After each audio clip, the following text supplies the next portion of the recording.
once again.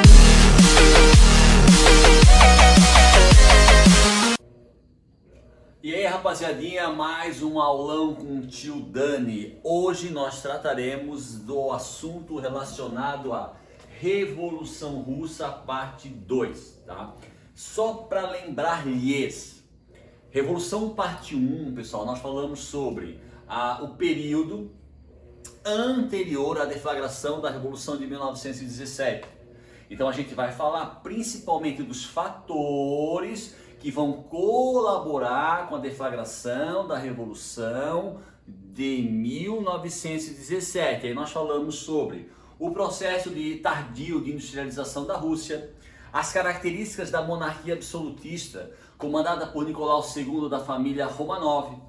Nós falamos a realidade de vida da população russa, da área rural, da área urbana. Nós falamos o tanto quanto a Rússia era, apesar de um país gigantesco, extremamente atrasado, seja na área urbana, seja na área rural. Nós falamos sobre as consequências que a derrota na guerra contra o Japão trouxe à sociedade russa. Falamos sobre o episódio do Domingo Sangrento, que vai provocar a Revolução de 1905, chamada por Lenin de ensaio geral. Falamos sobre a criação dos sovietes, conselhos bolcheviques que vão se espalhar por todo o território russo, divulgando, propalando e levando à população informações da Revolução. A gente não pode esquecer, pessoal, que a Revolução Russa de 1917, especialmente a deflagrada em fevereiro, ela foi incentivada, ela foi estimulada, ela foi espalhada pelos sovietes. Conselhos criados após a Revolução de 1905 pelos bolcheviques. Isso, o que tu quer? Está tudo tranquilo contigo? Pessoal, então hoje a gente vai tratar especificamente da Revolução de 1917. Na última imagem, ou na penúltima imagem da videoaula da Revolução Russa parte 1, eu botei lá Primeira Guerra Mundial e botei uma imagem de um soldado levando um outro soldado ferido, tá? Pessoal, a Revolução de 1905, ela foi realizada pelos mesmos grupos. Que grupos, professores? Os bolcheviques e os mencheviques. Mencheviques, pessoal, é uma palavra em russo que traduzido significa minoria. Bolcheviques é uma palavra russa que traduzindo para o português significa maioria. Os mencheviques eram compostos basicamente pela burguesia russa. Os bolcheviques eram compostos pelos socialistas marxistas. Esses dois grupos foram responsáveis pela Revolução de 1905. Ah, professor, mas por que a Revolução de 1905 não deu certo? Porque naquela época o czar Nicolau II ainda tinha um apoio muito grande do exército. Tá, professor, mas então o senhor está dizendo que as mesmas pessoas que fizeram a Revolução de 1905 fizeram a de 1917? Sim. E por que a 17 deu certo? Porque a Rússia estava envolvida na Primeira Guerra Mundial. Na real, pessoal, o fator principal que vai causar o enfraquecimento da monarquia absolutista de Nicolau II e a consequente vitória da Revolução são os fatores, são os aspectos relacionados à presença, à participação da Rússia na Primeira Guerra Mundial. A gente não pode esquecer que dentro do contexto da Primeira Guerra Mundial, a Rússia estava ao lado da Tríplice Entente, que era comandada principalmente por franceses e por ingleses. Isso até o ano de 1917, quando por causa da Revolução Russa, a Rússia vai se retirar da Grande Guerra. Beleza? Pessoal, se vocês observarem aqui, ó, o título Revolução Russa parte 2, eu fiz questão de colocar, tá, como tela inicial, como página principal do nosso jornal, uma mulher. A gente não pode esquecer, pessoal, que dentro do contexto da Revolução Russa, seja ela a de fevereiro de 1917, seja ela de outubro de 1917, a participação feminina, a participação das mulheres dentro desse acontecimento, ela é total. As mulheres tiveram uma participação muito efetiva, uma grande quantidade de mulheres.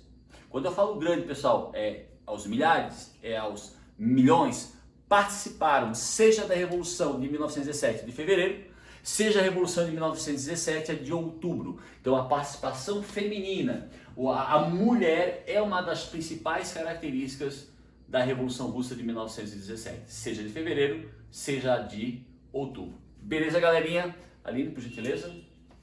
Então, pessoal, o que eu falei aqui, isso aqui é uma imagem, tá? Eu, como professor de história, eu gosto de guerra, desde que eu tenho, sei lá, 7 anos de idade. Então eu consigo olhar os soldados, pessoal, seja da Primeira Guerra Mundial, seja da Guerra Civil Americana, seja da Guerra do Vietnã, ou da Coreia, ou da Segunda Guerra. Eu consigo identificar a nacionalidade dos soldados pelo uniforme. Então essa foto, tá, é uma foto de soldados russos dentro de uma trincheira, manuseando uma metralhadora durante a Primeira Guerra Mundial. Tá? Então, quando a Primeira Guerra Mundial é deflagrada, ali em julho e agosto de 1917, os russos, em defesa à Sérvia, declararam guerra ao Império Austro-Húngaro. Consequentemente, a Alemanha, defendendo o Império Austro-Húngaro, declara guerra à Sérvia e à Rússia. E isso deflagra, em 1914, a Primeira Guerra Mundial. Tá? E como eu falei antes, pessoal, a Primeira Guerra Mundial, ou a participação da Rússia na Primeira Guerra Mundial, é o fator principal que vai colaborar com o sucesso da Revolução de fevereiro de 1917. Beleza, galerinha? Ali. Então, professor, por que a Primeira Guerra Mundial ela colabora com o sucesso da Revolução de 1917 da de fevereiro? Primeiro, pessoal, a Rússia, tá? Como a gente já falou na videoaula Revolução Russa parte 1, a Rússia hoje ela tem por volta de 17 milhões e 500 mil quilômetros quadrados. Hoje, 20 de maio de 2020. A Rússia de 1914, de 1916, de 1917, que é o período da Primeira Guerra Mundial, ela tinha um pouco mais, ou aproximadamente de 20 a 21 milhões de quilômetros quadrados. Tudo bem, galera, tudo bem. Eu sei que 40, 50% disso tudo é regiões extremamente geladas, como a Sibéria. Mas o território russo da época, pessoal, da época da Grande Guerra, era um território muito maior do que ele é hoje. Então a gente poderia pensar, pô, professor, então a Rússia era o maior país do mundo, era o Império Russo, né? Eles então tinham um exército muito eficiente, um exército gigantesco. Pessoal, gigantesco, sim. O exército russo, no quesito quantidade, 10, era enorme. Havia na Rússia um grande contingente populacional. Então, na questão de quantidade, o exército russo era muito grande. Mas aí, meus queridos, tem aquele velho ditado: quantidade nem sempre é qualidade. Por quê? O exército russo, apesar de grande, de imenso, ele era um exército mal treinado, tá? Tirando o Szinho aqui. Mal treinado, mal alimentado. Por gentileza, Aline, poderia só dar eu acho que eu, né? Mal treinado, mal alimentado, tá? Pessoal, normalmente dentro do exército, dentro da marinha, dentro da aeronáutica, quando um oficial, um tenente se torna capitão, ou depois um capitão se torna major, um major se torna um coronel, ou é por tempo de serviço ou é por competência, especialmente em épocas de guerra. Na monarquia do czar Nicolau II, uma monarquia absolutista, a grande maioria dos oficiais do exército russo e consequentemente da marinha russa, quando eles subiam de posição, quando de tenente passavam para capitão, para major, normalmente, pessoal, na grande maioria dos casos, não era por competência, mas era por afinidade com o czar. Vou dar um exemplo. Eu sou um tenente Daniel Tomazini, mas eu sou um péssimo oficial. mas eu sou o primo irmão do czar Nicolau II, então eu ganhei a minha patente de capitão. Ah, o capitão João é um péssimo, é oficial, um péssimo, mas ele é sobrinho do czar Nicolau II. O capitão João ganhou a patente de Major João. A maioria dos oficiais russos, pessoal, eles eram de uma imensa incompetência, porque a maioria deles não cresciam dentro das Forças Armadas por serviço, por inteligência, por competência, mas por afinidade com o czar. E, obviamente, pessoal, se eram oficiais incompetentes, esses oficiais não sabiam de tática de guerra. Por isso que os soldados russos eram mal treinados, porque eles eram comandados por oficiais, na sua maioria, não eram todos, obviamente, incompetentes. Um exército mal alimentado. E um exército, pessoal, que é mal alimentado, um exército que é mal treinado, um exército que é muito mal comandado, sem contar um pequeno grande detalhe, que a grande maioria dos soldados russos ou vinham da área rural. Lembra do Revolução Russa parte 1? Os camponeses russos em pleno século XX ainda viviam um sistema servil, que era um sistema lá da Idade Média, que foi sido extinto no século XV, mas que continuava a ser utilizado na Rússia do início do século XX. Então, uma população extremamente miserável e pobre, ou os soldados eram compostos pelos operários russos, que em pleno século XX, galerinha, tinham a mesma realidade de vida dos operários ingleses da primeira Revolução Industrial do século XVIII. Então, além de serem soldados de camadas muito humildes, muito pobres da sociedade russa, eram mal treinados, mal comandados, mal alimentados. Consequentemente, estes soldados, faltava a eles o espírito combativo.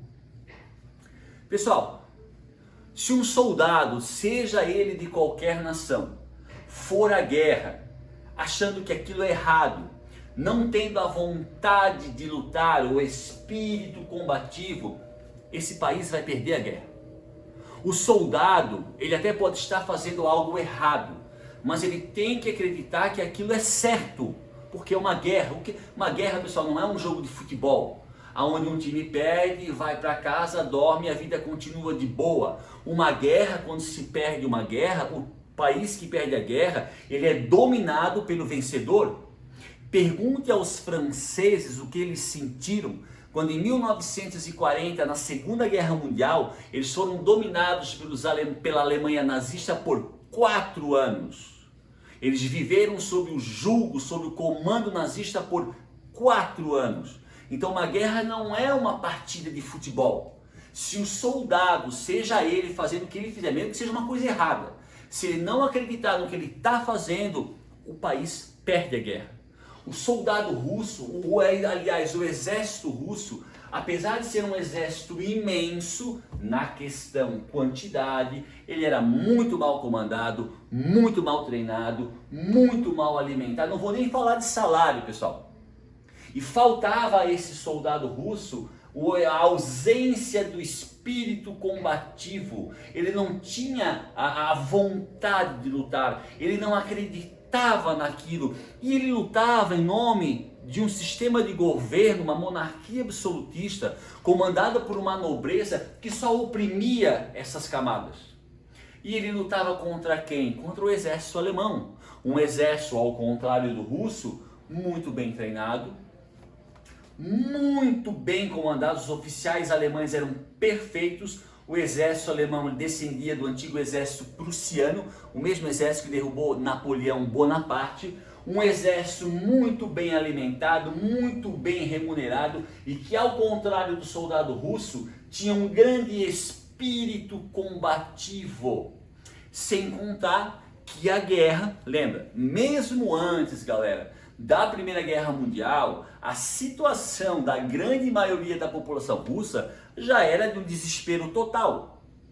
A Primeira Guerra Mundial vai mergulhar a Rússia num colapso econômico que vai provocar muito mais miséria e muito mais pobreza. Miséria e pobreza que vão atingir quais classes sociais? As classes sociais a que pertencem esses mesmos soldados que não têm o espírito combativo. Então, na realidade, pessoal, a participação da Rússia na Primeira Guerra Mundial ao lado da Tríplice Entente, por que ela colabora com a Revolução Russa? Por que ela colabora com o sucesso da Revolução de 1917? Porque ela só traz para a Rússia aspectos negativos. E é esse conflito, são esses aspectos que não só vão causar a Revolução de Fevereiro de 1917, mas o sucesso dessa mesma revolução. Captaram, galera? Aline, por gentileza. Pessoal, Revolução de Fevereiro. Então a gente já percebeu que tipo de consequências que a Primeira Guerra Mundial, que a desastrosa participação da Rússia na Primeira Guerra Mundial trouxe à sociedade russa, principalmente as camadas mais humildes da sociedade.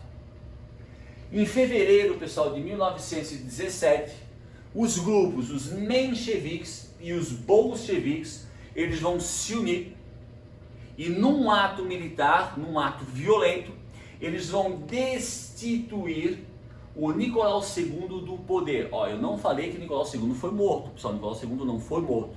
A família real não foi morta. Os nobres não foram presos. Então a revolução deflagrada em fevereiro de 1917, deflagrada por mencheviques e bolcheviques, vai destituir do poder o czar Nicolau II.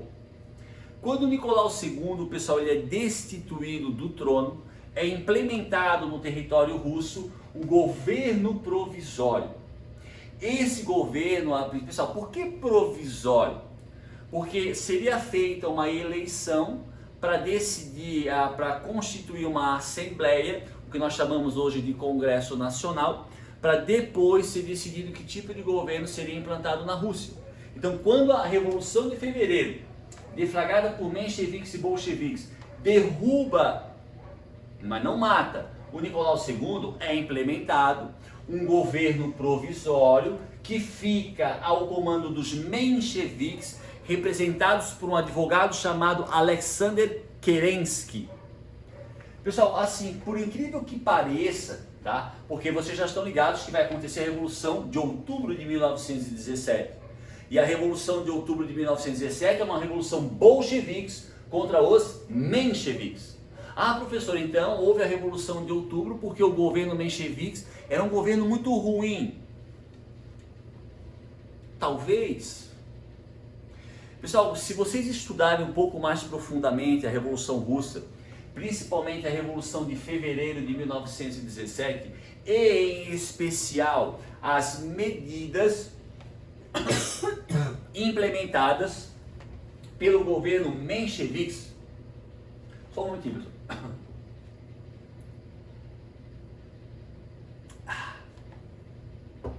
Então, se vocês tiverem a curiosidade de pesquisar, eu vou pesquisar lá o período, o curto período, foram alguns meses, né, de governo provisório, o governo liderado pelos mencheviques, em especial Alexander Kerensky. Pessoal, as medidas lançadas durante esse curto período do governo provisório mencheviques, para a época, até para nós também, para a época, eram consideradas medidas extremamente progressistas, extremamente modernas. Exemplo: liberdade de expressão, imprensa e reunião. Então, durante o governo provisório dos mencheviques, tá, que a princípio era apoiado pelos bolcheviques, a princípio, tá, foi lançada a lei de liberdade de expressão, imprensa e reunião, direito de formar sindicatos e de greve, tá? E aí estava sendo preparativos para a formação de uma Assembleia Constituinte, pessoal, formada através do sufrágio universal e do voto secreto. Aline Gastaldi. Look. O que é sufrágio universal? Aline Gastaldi, sufrágio universal, quer dizer que homens e mulheres podem votar. O único critério seria o critério da idade. Obviamente, pessoal, não vai votar uma criança de 5 anos, mas o critério de 18 anos, acima de 21 anos. Então, segundo as leis do governo provisório, seria formada uma Assembleia Constituinte, um Congresso, um Parlamento, através de um sufrágio universal. Homens e mulheres teriam direito ao voto, tá? E o voto secreto. Então, se a gente analisar, pessoal, as medidas implementadas durante esse período, para a época, eram medidas extremamente modernas e progressistas, que a princípio foram apoiadas pelos bolcheviques. A princípio. Mas há um pequeno probleminha. Os mencheviques, pessoal, uma grande parte deles eram burguesia. E os mencheviques, apesar de todas essas medidas progressistas e modernas para a época, eles não retiraram a Rússia da guerra, que era uma promessa da Revolução. Eles não promoveram a reforma agrária, que era uma promessa da Revolução.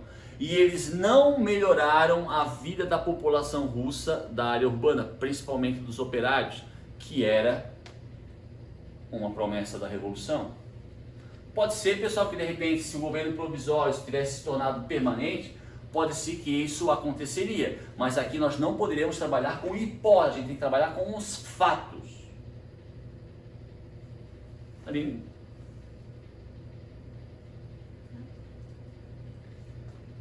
Teses de abril. Então a revolução ela acontece em fevereiro, governo provisório, comandado pelos mencheviques por Alexander Kerensky. Como eu falei agora, pessoal, não houve reforma agrária, a Rússia não saiu da guerra, apesar da participação desastrosa, e não houve uma melhora significativa da vida do operário russo da área urbana. Em abril, Lenin, chefe dos bolcheviques, lança as teses de abril. As teses de abril, pessoal, elas estão alicerçadas, baseadas em 3 palavras: paz, pão e terra. Traduzindo, paz, tirar a Rússia da Primeira Guerra Mundial. Pão, melhorar a vida da população em geral, inclusive da população urbana. E terra, promover a reforma agrária. São as teses de abril, paz, pão e terra, lançadas por Vladimir Lenin, chefe dos bolcheviques, que é o combustível que vai colaborar com a deflagração da Revolução de Outubro de 1917, chamada Revolução Bolcheviques, que é uma revolução dos bolcheviques contra o governo provisório comandado por Alexander Kerensky pelo grupo dos mencheviques. Beleza, galera? Ali.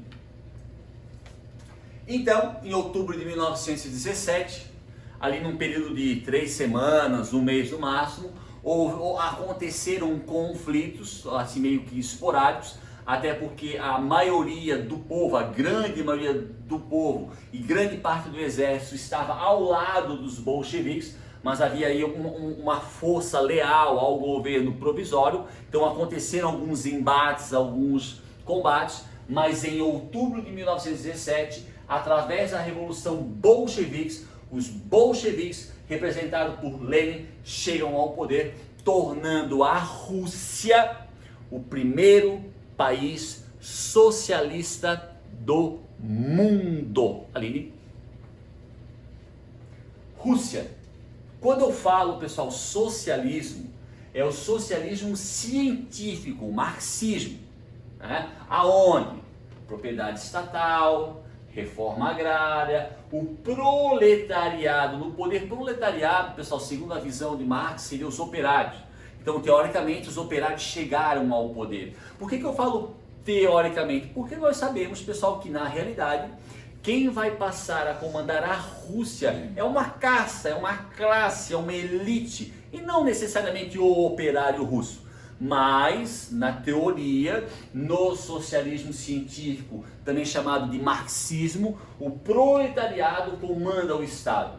E a partir do momento que os bolcheviques tomam o poder, a Rússia assina um tratado com a Alemanha, concedendo à Alemanha territórios da Rússia como Estônia, Letônia e Lituânia, e a Alemanha aceita a saída da Rússia ali no início de 1918 da Primeira Guerra Mundial.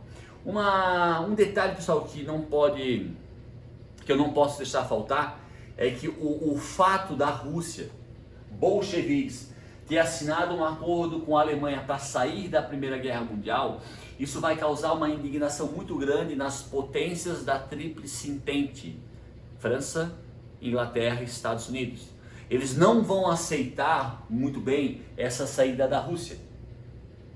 Tá? Então, o fato, após a Revolução Bolchevique de outubro, os russos, que era uma promessa à população russa, né? Os russos assinam um tratado de paz, negociam com a Alemanha, dão terras à Alemanha e saem da Primeira Guerra Mundial. Esse acontecimento, essa atitude do governo bolchevique vai provocar uma grande revolta de países como Inglaterra, França e Estados Unidos, os países pertencentes à Tríplice Entente. Beleza, Aline?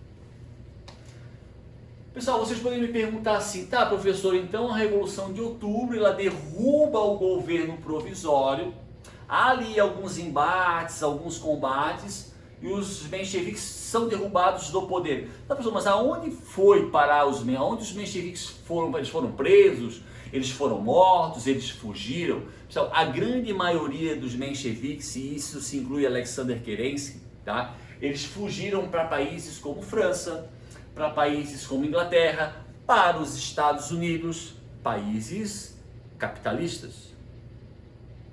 E um detalhe muito importante, pessoal, quando a Rússia é o maior país do mundo até hoje, quando a Rússia, a partir da Revolução de Outubro, se torna o primeiro país socialista do mundo, isso não agradou em nada os países capitalistas como França, Inglaterra e Estados Unidos.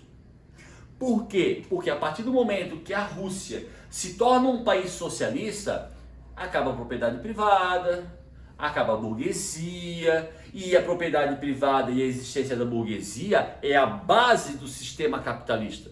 Então, para o mundo capitalista, a Revolução de Outubro não era um bom exemplo. Era algo que devia ser extirpado, era algo que devia ser exterminado.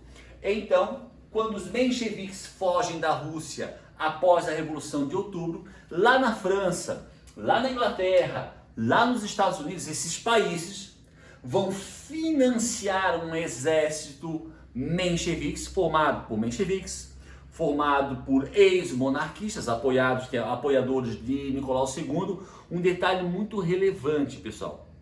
Eu não botei uma foto aqui, ó, do czar e da família dele, porque eu já havia postado essa foto no Revolução Russa parte 1. Mas, após a Revolução Bolchevique de 1917, ali em outubro, toda a família real foi fuzilada pelos bolcheviques. Então, esses mencheviques que fugiram após a Revolução de Outubro vão receber um apoio financeiro de países como França, Inglaterra e Estados Unidos para montar um novo exército. Esse exército teria como objetivo e finalidade retornar ao território russo com o objetivo de derrubar o governo socialista de Vladimir Lenin. Tanto é que entre o ano de 1918 a 1920, alguns historiadores afirmam que a Guerra Civil já havia começado em 17 e acabou em 23. Mas a maioria dos historiadores trabalham com uma data mais exata, que a guerra teria começado, a Guerra Civil, em 1918 e teria acabado em 1921, com alguns combates ainda até 23, mas no término real, 21. Essa guerra foi uma guerra entre o Exército Branco, que é um exército menchevique, formado pelos mencheviques, que é a burguesia, e por monarquistas, que eram os aliados de Nicolau II, contra o Exército Vermelho, comandado pelos bolcheviques. Vocês devem estar me perguntando, tá, professor, mas assim, ó, explica para nós o seguinte, por que aqui embaixo tem a bandeira dos Estados Unidos, do Japão e da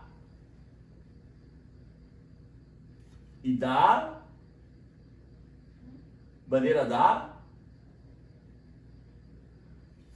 França, muito bom! O que está fazendo a bandeira dos Estados Unidos e Japão, pessoal? Quando a guerra civil na Rússia, que foi de 1918 a 1921, ela é uma salada de fruta.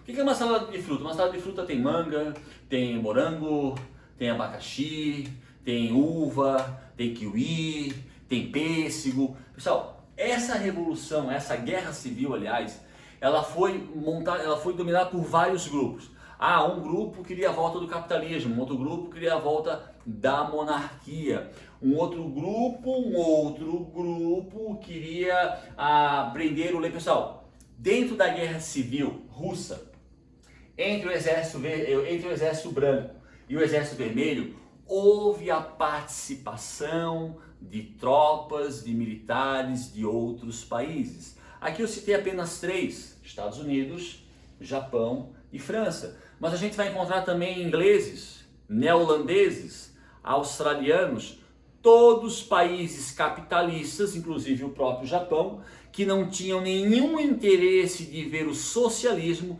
se fortalecer dentro da Rússia. Então essa guerra russa que vai devastar, é uma guerra extremamente violenta, de 1918 a 1921, entre brancos e vermelhos, terá sim a participação de tropas de outros países, obviamente, pessoal, capitalistas. Professor, então essa guerra civil, os bolcheviques perderam? Não. Apesar do exército vermelho, pessoal, ser apoiado por tropas de outros países e ser financiado por dinheiro de outros países, os bolcheviques, eles tinham o apoio da maciça maioria da população russa. Como assim, professor? A população russa alimentava os soldados do Exército Vermelho. A população russa escondia os soldados do Exército Vermelho. A população russa dava abrigo aos soldados do Exército. Então, devido ao maciço apoio recebido da população russa, em 1921, o exército bolchevique expulsa de forma definitiva do território russo o exército branco, formado por mencheviques, monarquistas e apoiados por outras nações capitalistas. Só que essa guerra, pessoal, ela trará uma consequência muito dura, muito drástica à economia russa. A gente não pode esquecer, pessoal, até 1921, vamos contabilizar. A Rússia havia tido uma guerra contra o Japão, lá em 1905. A Rússia teve uma revolução em 1905, é uma guerra. Aí acontece a Revolução de Fevereiro de 1917, é uma guerra. Aí acontece a Revolução de Outubro de 1917, é uma guerra. Sem contar que a Rússia, no meio disso tudo, participava da Primeira Guerra Mundial. Primeira Guerra Mundial, isso só levava pau. E aí a Rússia entra, pessoal, em questão de 20 anos ou menos de 20 anos, a Rússia participou de 6 conflitos, sendo que um deles era uma guerra mundial. Aonde eu quero chegar?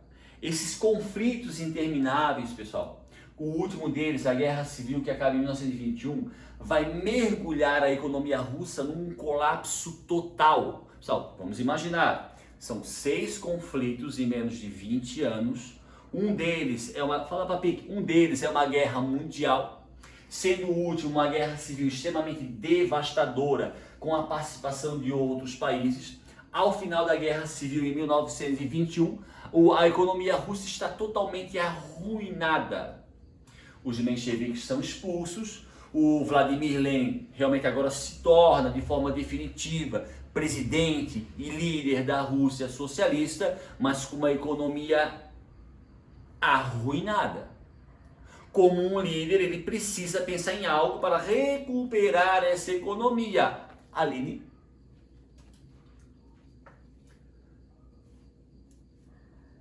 Depois da vitória dos bolcheviques, pessoal, na Guerra Civil, o Lenin vai tentando salvar, tentando desenvolver, tentando fortalecer a economia da Rússia, que está arruinada por mais de 20 anos de conflitos, inclusive uma guerra mundial. Ele vai lançar em 1922 o NEP. O que é NEP, pessoal? A nova política econômica. Leiam com atenção. Estímulo à implantação de pequenas e médias propriedades privadas. Professor, peraí. O Lenin, ele é chefe dos bolcheviques. Os bolcheviques são os socialistas. Socialismo prega o fim da propriedade privada e o fim da burguesia. Ok. Mas o senhor está dizendo que o NEP, a nova política econômica, lançada pelo Lenin, vai estimular a média e pequena propriedade privada de um nó. Pessoal, quando o Lenin lança o NEP, ele fala a seguinte frase: o NEP é um passo para trás para futuramente nós no caso a Rússia, dar 2 passos para frente. O que significa um passo para trás? Porque o governo bolcheviques, um governo socialista, ele foi obrigado a recorrer a medidas capitalistas, que é a implantação de pequenas e médias propriedades privadas, para fomentar o que nós chamamos de capital de giro. Por gentileza, querida Aline Gastaldi, o que é capital de giro? Movimentação financeira? É a movimentação financeira. Mas o que é necessário para haver uma movimentação financeira? Ou a movimentação de dinheiro? Análise de faturamento? Mas o que é necessário para as empresas e o comércio faturar? Venda. E o que é necessário para esse comércio vender? Produção. Eles produzem e vão ver. O que é necessário para eles venderem? O cliente. O cliente. E para o cliente comprar, o que ele precisa? Dinheiro. E como é que normalmente esse cliente vai conseguir esse dinheiro? Trabalhando. Trabalhando. Muito bom, Aline. O estímulo, pessoal, o estímulo ao emprego era necessário, depois de 20 anos de guerra e uma mundial, estimular o capital de giro, estimulando os empregos, para que as pessoas ganhassem dinheiro. Então, a Rússia socialista, a Rússia bolcheviques, implementa a nova política econômica, que é o que? O estímulo à implantação de pequenas e médias propriedades privadas, que é uma medida capitalista para estimular o giro de capital. Então, quando o Lenin estimula a propriedade privada, o que ele diz? Estamos dando um passo para trás, porque somos socialistas e precisamos do capitalismo, mas isso vai fazer com que nós futuramente vamos dar 2 passos. Então, vou dar um passo para trás para dar 2 passos para frente. Então a Rússia vai tentar fortalecer a economia utilizando medidas capitalistas. Mas presta bem atenção, galera. É o estímulo à pequena e média, não à grande propriedade privada. Pequena e média. Beleza? Nesse mesmo contexto do NEP, que vai ser implementado em 1922, é criada a União das Repúblicas. Eu esqueci de escrever, Aline, por gentileza, poderias, por exemplo, aqui, ó, União das Repúblicas Socialistas, Soviéticas. Um pequeno lapso, meus queridos alunos, I'm sorry. Socialistas Soviéticas. E diminui um pouquinho só a imagem aqui para aparecer a letra ali, ó, a palavra, por gentileza. Isso. Isso. Obrigado, querida Aline. Então, em 1922, que é o mesmo ano onde é implementada a nova política econômica, surge, é criada a União das Repúblicas Socialistas Soviéticas, ou mais comumente conhecida como União Soviética, ou URSS. Pessoal, essas repúblicas soviéticas, a União Soviética, ela tinha por volta de 22 a 23 milhões de quilômetros quadrados. E a União Soviética, criada em 1922, ela só vai acabar em 1991, quando o seu professor, Daniel Tomazini, já tinha 16 anos. E em 1991, o que vai causar o fim da União Soviética, aliás, o fim da União Soviética em 1991, também colabora com o fim da famosa Guerra Fria. que é um assunto que a gente vai tratar um pouco mais à frente, tá? E lembrando que essas repúblicas soviéticas, pessoal, são países hoje como Ucrânia, Lituânia, Letônia, Estônia, Bielorrússia, Hungria, Bulgária, Romênia, Polônia, República Tcheca, antiga Tchecoslováquia, Sérvia, Croácia, Bósnia, que era a antiga Iugoslávia. Então essas repúblicas que até 91 pertenciam à União Soviética, hoje são esses países que eu citei agora, países independentes, localizados no que nós chamamos do leste europeu. Beleza? Aline, por favor. 1924, pessoal. Em 1924 é um ano que vai trazer grandes transformações dentro da realidade política da então União Soviética. Em 1924, Lenin morre, segundo reza a lenda, de causas naturais, mas eu sempre digo a todos os meus alunos, pessoal, quando se fala na morte de Napoleão, de câncer do estômago, quando se fala na morte de Hitler, de suicídio, quando se fala na morte de Getúlio Dornelles Vargas, de suicídio, quando se fala na morte de Lenin, de causas naturais, ou de Stalin em 53 de derrame cerebral, eu sempre, como historiador, pessoal, fico com uma pulguinha atrás da orelha.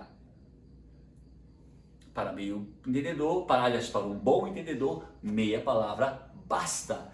Em 24, após a morte de Lenin, dentro do Partido Comunista Soviético, começa uma disputa travada entre Trotsky, que foi o líder do Exército Vermelho na Guerra Civil, e Stalin.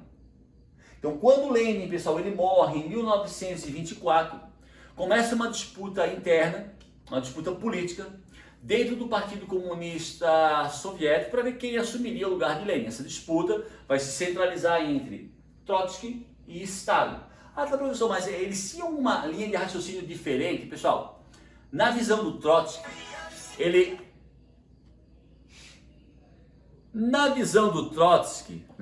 ele pregava o quê? Que o socialismo deveria já ser expandido para o mundo todo. Da Rússia, aliás, da União Soviética, o Stalin pregava que primeiro o socialismo deveria se fortalecer dentro da União Soviética para depois ser propagado para outras regiões do planeta Terra.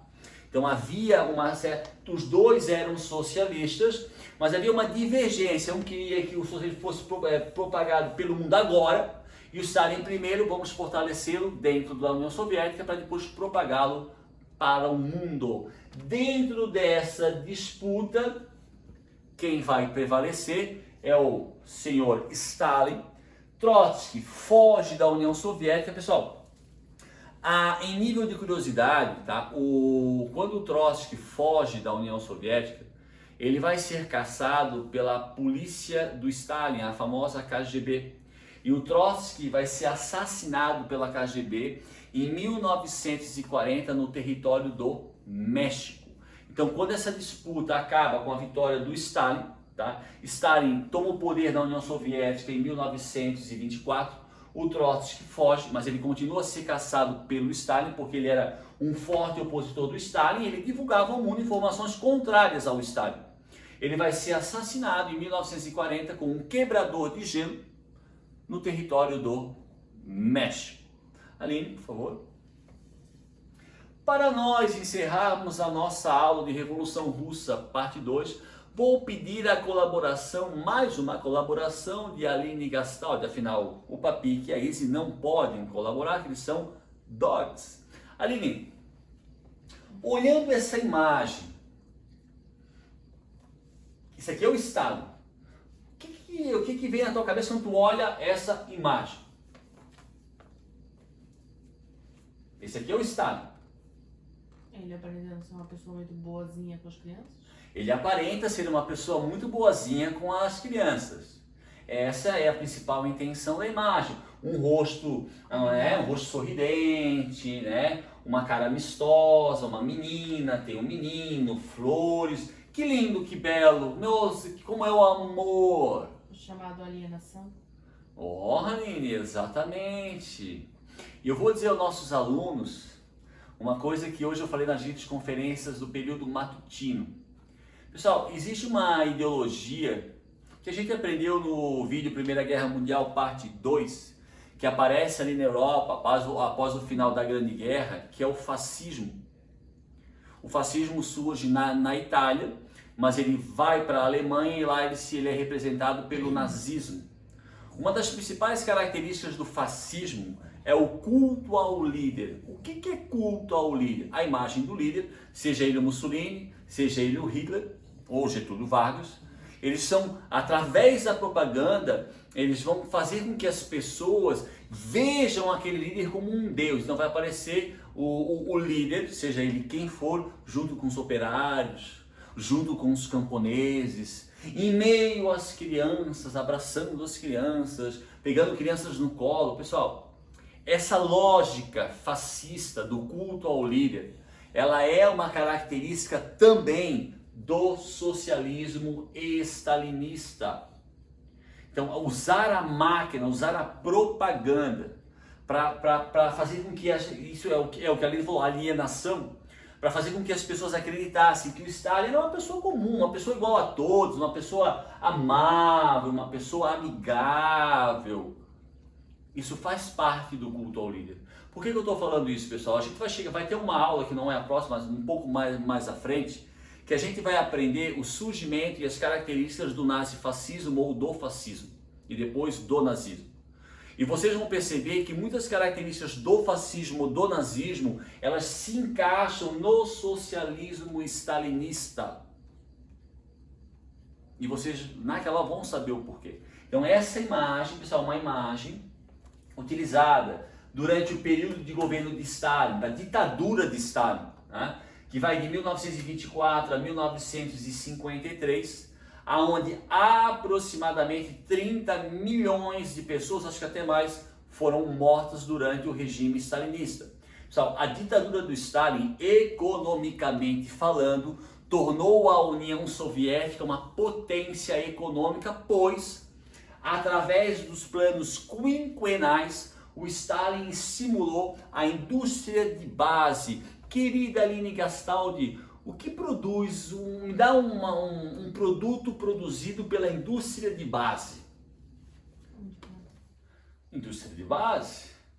A indústria de base é importante. O país que não tem indústria de base, ele é um país totalmente dependente de outros países. Como é que eu consigo erguer, Aline Gastaldi, um prédio com 80 andares?